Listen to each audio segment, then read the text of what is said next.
Hi, welcome to our Advocate video podcast. I'm Emily Toman, editor of the Far North Dallas Advocate magazine, and I'm here with our publisher, Rick Wamre. Hey. And today we're going to be talking with District 12 Councilman Ron Natinsky, who is running for mayor in this upcoming election against former Chief of Police David Kunkel and Park Board President Mike Rawlings, who we'll also be inviting to come and speak with us later on. Councilman Natinsky, thanks for joining us today. My pleasure. Glad to be with you. Well, we'll start by asking what solutions do you have for the problems that Dallas faces, like the city budget crisis, that maybe other people haven't had since you've been on the council this entire time? Well, actually Dallas, while, we're in an economic financial crisis, a lot of people compare it to what's happened to the Depression of '29, but when you look at the city of Dallas as compared to other cities, we're really not doing that bad.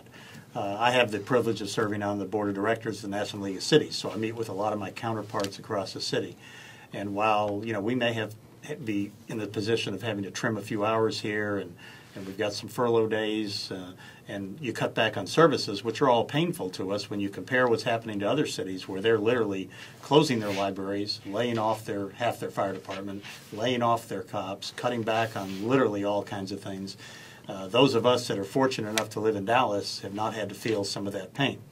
I think this upcoming budget year is going to have some issues that we're going to have to face. There's obviously not going to be enough money to go around, but I think that those are things that if we manage the city properly, we have a good chance of dealing with them and providing the services that everybody expects.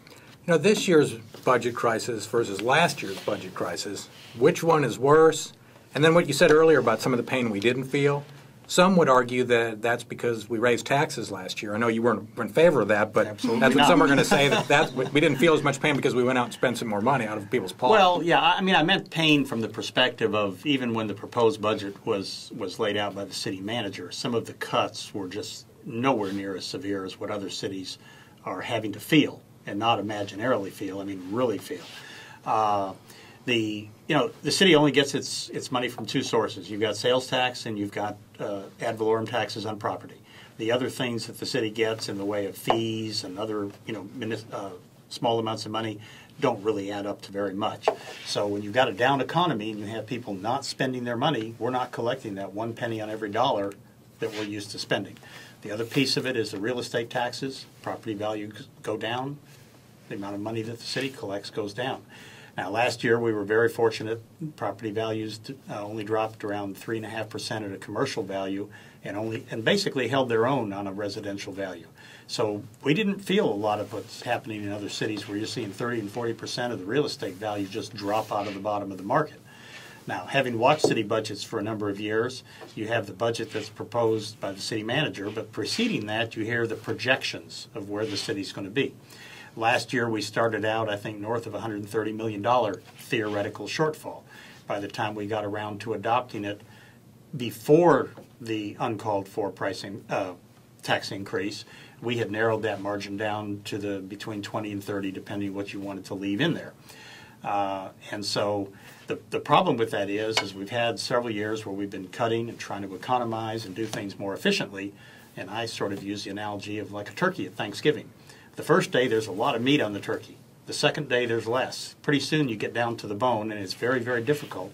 So our projected shortfall this year of somewhere around north of $30 million pales in comparison to past years, but we've already done a lot of the things to fix the budget in these past years, so you can't redo them again. So are you going to be against a tax increase? Will you not raise taxes even if it comes down to it and then going into this next budget? Well, when you say never, I voted against it this last time. I thought there were other things that we could do to bring to the table to provide the level of services that we needed in the city without going out and raising the tax rate at that time. I'm hoping that as we go through the budget and we scrub it, we have found a lot of things that we're doing over the years that are bringing additional revenue to us.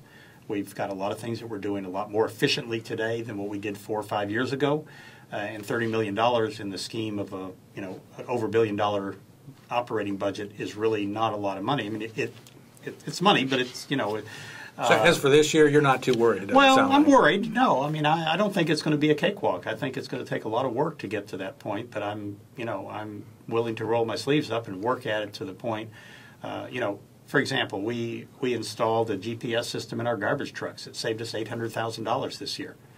And I know, it's $800,000 here, and it's $1 million there, and it's $500,000 here, and pretty soon you're talking, serious savings that we don't have to go out and compute into the tax rate that we have on the citizens.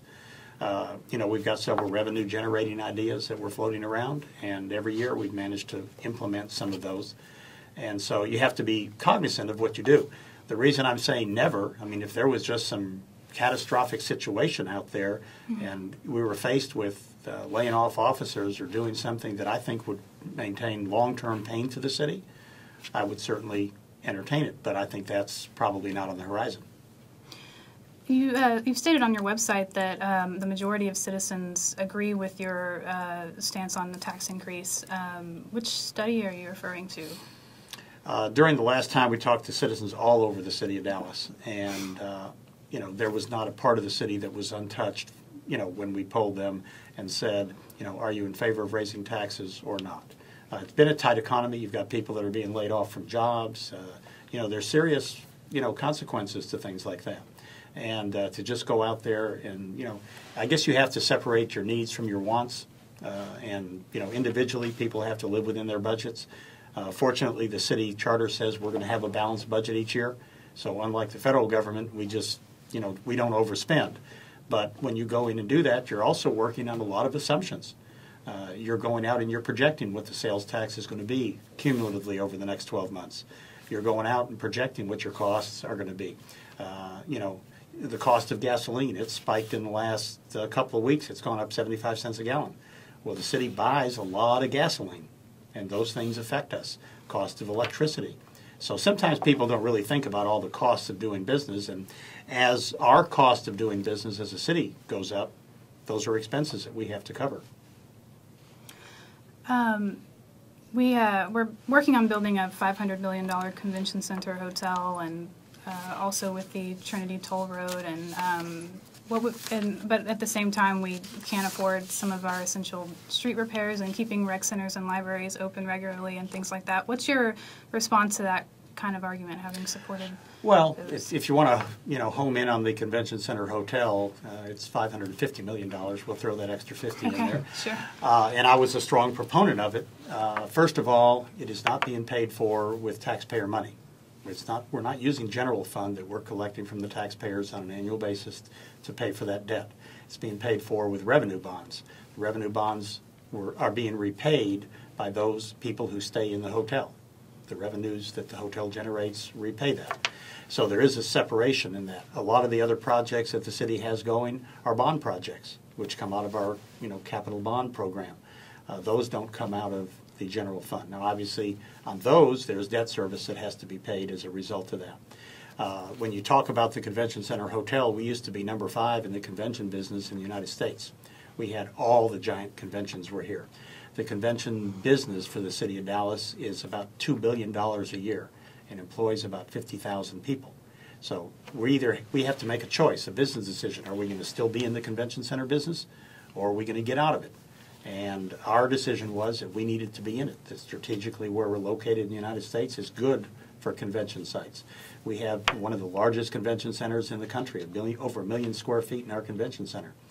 So the one thing that we didn't have was a convention center hotel. The people that wanted to come here said, unless you get a convention center hotel, we're crossing Dallas off your list. I mean, without redebating that whole thing, I mean, should we be worried that no private sector person wanted to step up and build it? We've tried for 30 years, and the question is, how long do you keep trying before you make the decision that you want to be in? We dropped from number 5 down to number, I think, 16. How much lower do we want to go, and how many more weeks do we want the convention center empty? But is the marketplace telling us something that we waited 30 years and nobody else wanted to put the money up? Well, let's put it this way. We built the hotel. It's getting close to being completed later this year. It's not even finished yet. And our bookings over the first 3 years are already exceeding the projections that we needed to cash flow the bonds on the hotel. So I think the market is responding. The customer said, we'll come if you get a convention center hotel. The other is you've got other hotels in the area that have gone in and renovated themselves, getting ready for the increase in business. We're having new hotels open. We have 2 new ones on the horizon right now that are going into completion. We've got a 3rd one on the way. So the business is there, and what you're doing is you're putting 50,000 people and you're keeping them busy, and you're going to grow that back to 100,000 that we used to have working in that industry. And our $2 billion worth of business will grow to 2.5 to 3, over the incremental time. Remember, convention business is long lead time business. People don't spur of the moment decide that next year I'm going to go to Dallas. These are decisions that are made out 4 or 5 years in the future or more. And as long as we're talking about the hotel and the bridge and all that, I just wanted to read you a quote that I saw Jim Schutze in the Observer had written. And I found the link on your campaign website, and just see what you think of this. This is Schutze now writing. I think the Schutze, right? I think the Caltrava signature bridge over the Trinity River and the Arts District downtown and the new deck park over the Woodall Rogers Freeway are all a bunch of useless ego trips for old, out-of-it rich people, and they will do nothing to build the future of the city. Well, as a journalist, Jim has his opportunity to have his opinion. I don't agree with that. If you want to crank it back a little bit, if we didn't have some vision with big projects, we wouldn't have built DFW Airport. And where would we be today? DFW has turned into the 3rd busiest airport in the world. It's one of the keys. It's really the heart of our economy right now. And without it, we wouldn't be where we are. But how do you balance the vision projects with the potholes and the cops and everything else? Well, first of all, let's talk about potholes. Our service level on potholes in the city of Dallas is 24 hours. The only reason potholes don't get filled in the city of Dallas is somebody doesn't call in to report them. So we got plenty of money. We've got whatever we need. We've got money. We've got asphalt. We've got guys on trucks. And we monitor this. I mean, we've got a service that we expect to provide, and potholes happen to be a 24-hour service. You call on Monday, it's fixed on Tuesday. Okay. Now, I'm not sure that the citizens really expect a higher level of service. I'm not sure that we need 6 or 12-hour pothole service. Street maintenance, we pour a lot of money, millions and millions of dollars into street maintenance to keep them up so you don't have the pothole, issue. There's a lot of things that the city does that sometimes when you live here you don't appreciate, some of the things that are going on. So you're kind of thinking, or at least as far as what you're saying here, is garbage, potholes, and for the most part, we're getting the services that we're paying for. Well, I mean, the basic goal of government. I mean, we're sort of like a business in a way. Our goals are different. In a private business, it's about investor return and equity and profits and so forth. We have 13,000 people that work for the city of Dallas, and our goal is to provide basic essential governmental services to the citizens. Police protection, fire protection, garbage pickup, clean water, safe streets, all those sorts of things. You mentioned police earlier. Our crime rate this year so far is down over 15% over last year. Violent crime is down over 25%. Our crime rate in the city of Dallas, and I grew up here. I'm a long time. Been here a while. Been here a while. It's lower than it was in 1960. So now you're starting to sound like Mayor Leopard. Well, is that a good thing or a bad thing? Well, I don't know. I think Mayor Leopard's done a good job for the city.